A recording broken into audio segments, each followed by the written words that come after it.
Bonjour et bienvenue pour cette nouvelle leçon. Donc on a vu la fois dernière l'Empire romain et la stabilité de l'Empire romain avec la paix romaine et le fait que l'Empire romain aussi arrive à faire assimiler des territoires à son image, c'est la romanisation. Ce que l'on va voir aujourd'hui, c'est tout cela va être perturbé par l'arrivée d'une nouvelle religion, les chrétiens, d'où le titre Les chrétiens dans l'Empire. Et la première leçon, on va la voir, ça va être une question un petit peu générale sur l'ensemble du chapitre 2. Comment le christianisme apparaît-il et s'impose-t-il dans l'Empire romain? Donc, du coup, on va voir dans cette première leçon qui sont les premiers chrétiens. Donc, je rappelle l'immensité, vous voyez, de l'Empire romain qui s'étend de l'Atlantique jusqu'aux portes de la Mésopotamie et de l'Angleterre jusqu'en Afrique du Nord. Et il y a une province, puisque l'Empire est organisé en provinces, une province particulière qui va poser problème à l'Empire romain, c'est la province de la Judée, que les Romains appellent Palestine, mais c'est la même chose. Dans cette province de Judée, dont la capitale est Jérusalem, est une province un petit peu agitée en ce premier siècle. Pourquoi?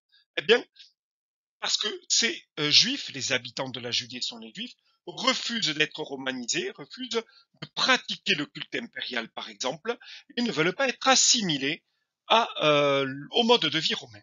Donc, au 1er siècle avant Jésus-Christ, la Palestine est une province romaine, et beaucoup de juifs, habitants de la Judée, les juifs, qui peuplent la région, refusent d'être romanisés. Et on va voir pourquoi ils refusent d'être romanisés avec ce premier exemple. Beaucoup de juifs qui habitent la Judée et qui pratiquent le judaïsme attendent ce qu'on appelle le Messie. Et ça, cette attente du Messie est inscrite dans le livre des Juifs, on l'avait vu, vous vous rappelez, la Bible. Et cette attente du Messie, un homme sortira de la famille des rois d'Israël et il aura pour mission de juger les faibles avec justice et surtout de réunir les Juifs dispersés partout dans le monde et de les réunir dans le royaume de Juda. Voilà l'attente qu'ont beaucoup de Juifs de Palestine de ce Messie. Voilà pourquoi aussi ils refusent de pratiquer le culte impérial et de pratiquer la religion des Romains, hébreux, parce qu'ils sont juifs, parce qu'ils pratiquent le judaïsme.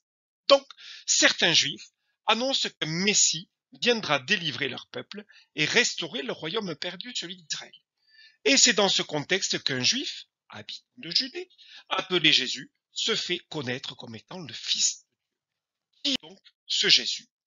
Alors, on va le voir avec un texte, c'est Flavius Joseph, qui est un Romain du 1er siècle et qui raconte cette période où cet homme, Jésus, va bouleverser bien, la stabilité de l'Empire romain. Que dit-il dans ce texte?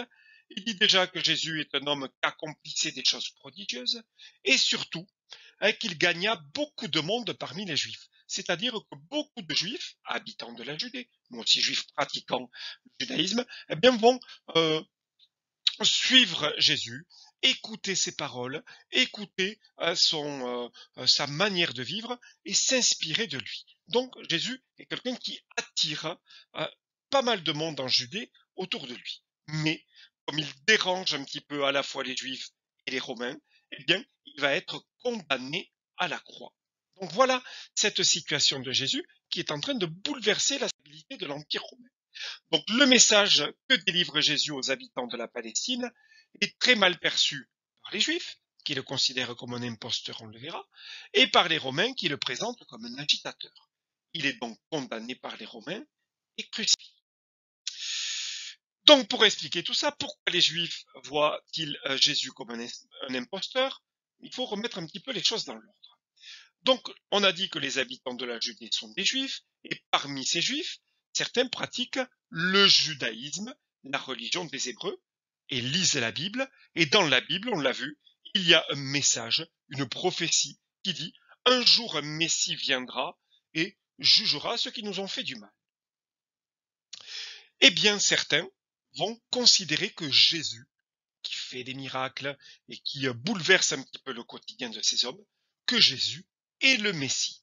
Et ces personnes-là vont suivre Jésus, adhérer au message qu'il délivre, et ils vont former ce qu'on appelle les premiers chrétiens.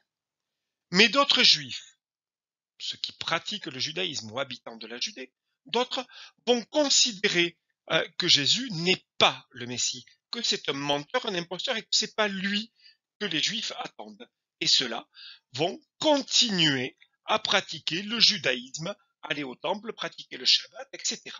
Donc dès le 1er siècle, on a déjà une division entre les habitants de la Judée, ceux qui vont adhérer au principe de Jésus, et ceux qui vont continuer à croire au judaïsme. Et ça met un petit peu la panique dans cette province-là. Les Romains ne savent plus entre les Juifs, entre les chrétiens, ils sont un petit peu débordés par tout ça. Et pour régler le problème, tout ça est la faute de Jésus, donc ils vont le crucifier. Ainsi, la Judée, la Palestine, redeviendra calme. C'est là où ils se trompent, on le verra. Puisque, nous allons le voir, après la mort de Jésus, pour faire en sorte que son message soit compris, soit appliqué, soit diffusé, des hommes qui l'ont fréquenté, Matthieu, Marc, Luc et Jean, qu'on appelle les disciples, vont écrire sur la vie de Jésus et sur le message de Jésus. Et ils vont diffuser ces écrits aux personnes qui les rencontrent. C'est ce qu'on va appeler les évangiles. L'avantage de ces évangiles, c'est que même après la mort du Messie, pour certains de Jésus, eh bien, son message va se poursuivre, va continuer à être appliqué par l'intermédiaire de ces évangiles écrits par Matthieu, Marc, Luc et Jean. Ainsi, même après la mort de Jésus, le message chrétien continue à être diffusé. Donc, après sa mort, les disciples de Jésus qui croient en sa résurrection rédigent les évangiles. Et ces évangiles racontent le message de Jésus, ainsi que sa vie dans 4 livres, l'évangile de Jean, de Matthieu, de Luc et de Marc. Ainsi, le message de Jésus est diffusé, même après sa mort. Du coup, on revient. Alors, vous aurez un petit exercice à faire là, j'ai oublié, sur les évangiles. Prendrez votre livre, page 154 à 155, et vous avez un travail ici, avec les questions qui sont page 155, sur les évangiles, pour un petit peu se familiariser avec ces écrits de Luc, de Matthieu, de Jean, Paul, qui ont écrit la vie de Jésus. Et donc, si on récapitule tout ça, donc on a bien vu d'un côté ceux qui ne croient pas en Jésus comme Messie, continuent à pratiquer le judaïsme, et ceux qui croient au message de Jésus, comme les premiers chrétiens. Donc, les Juifs qui continuent à pratiquer le judaïsme et qui ne pensent pas que Jésus est le Messie, vont continuer à lire la Bible hébraïque, qu'on appelle l'Ancien Testament, ou avec le livre de base, qui est la Torah, rappelez-vous. Les autres, les chrétiens, ceux qui croient au message de Jésus, et Jésus étant le Messie pour eux, vont continuer à lire la Bible, qui est la base de la Bible hébraïque, mais ils vont y rajouter les évangiles et d'autres textes, et on va appeler ça le Nouveau Testament. D'accord ? Donc là, la division entre judaïsme et christianisme s'approfondit encore plus, puisque le livre de base n'est pas tout à fait le même. Bible hébraïque, Ancien Testament pour les Juifs, Ancien plus Nouveau Testament avec les évangiles pour les chrétiens. Donc cette division se développe. Elle va plus loin, cette division, dans la manière de pratiquer la religion, puisque les chrétiens vont adopter des pratiques qui rappellent les moments forts de la vie de Jésus, comme par exemple le baptême. Jésus, dans sa jeune vie, s'est fait baptiser par un prêcheur qui s'appelle Jean-Baptiste, Jean le Baptiste. Eh bien, Jésus s'est fait baptiser. Pour rappeler ce moment-là, eh bien, les chrétiens vont aussi pratiquer le baptême. On voit qu'il consiste à mettre de l'eau sur le front d'une personne. Pour se rappeler et prier aussi à Jésus, eh bien, les chrétiens vont mettre en place des prières, des récitations pour honorer la mémoire de Jésus. Et pour ça, ils vont devoir se cacher, ces chrétiens. C'est pour ça qu'on a retrouvé bien des peintures dans des lieux qu'on appelle les catacombes, notamment à Rome. Ces catacombes sont des lieux souterrains que les chrétiens utilisaient pour pratiquer leur religion sans être vus par les Romains, parce que les Romains ne voulaient pas d'une religion monothéiste chrétienne dans leur empire, parce que ça les perturbait, parce que il fallait que pour eux, tout le monde soit romanisé, croit au culte impérial et croit aux différentes divinités. Et les chrétiens ne croyaient pas en ça. Donc il fallait les éliminer, on y reviendra. Troisième élément, troisième pratique faite par les chrétiens, c'est ce qu'on appelle l'Eucharistie, partage d'un repas partage du pain qui rappelle le dernier repas de Jésus avant d'être crucifié, puisqu'avant d'être crucifié et d'être trahi, Jésus a partagé un repas avec ses apôtres et ses disciples. Rappelez, il rompit le pain, il le donna à ses disciples, etc. Et bien pour célébrer ce dernier repas qu'on appelle la scène avec un C, eh bien les chrétiens font ce qu'on appelle l'Eucharistie, le partage d'un morceau de pain. Pour ça que pour les chrétiens, quand ils vont à l'église, eh bien, on vous donne du pain non fermenté, du pain ici, sous la forme d'une hostie, pour rappeler cette communion et ce partage du dernier repas du Christ, de Jésus, avec ses disciples. Donc, vous voyez, des pratiques inspirées de la vie de Jésus.